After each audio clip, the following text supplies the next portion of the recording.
Metro PCS payments using total reup. So if you didn't know, this is basically a video to let you know we can no longer take Metro payments through QPay. So this is the other option we have to use. We're going to be going through total reup to make these Metro PCS payments if the customer is okay with paying a $5 charge. The $5 charge is a user fee that total reup charges. We're not making profit on that, not like the $3 that QPay used to give us profit on.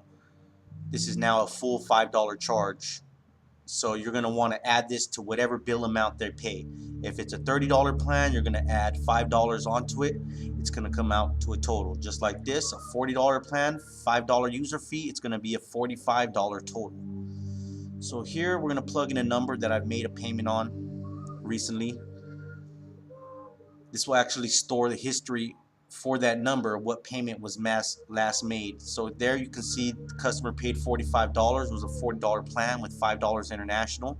It came out to a $50 transaction. So you're going to want to pay cash now if the customer is okay with paying that amount. Make sure you collect the money before processing.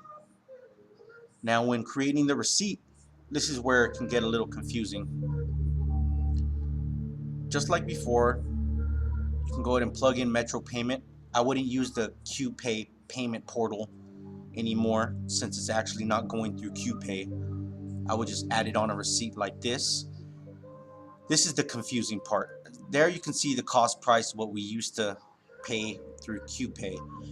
Now you're going to want to edit that accordingly if you want your profit to match up with the actual cost.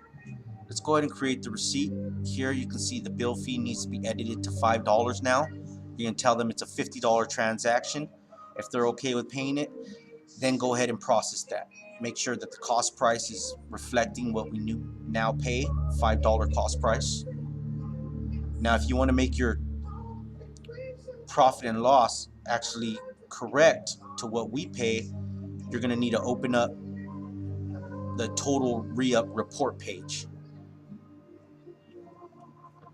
This is at least until we can figure out what the actual cost is for all these payments that we process.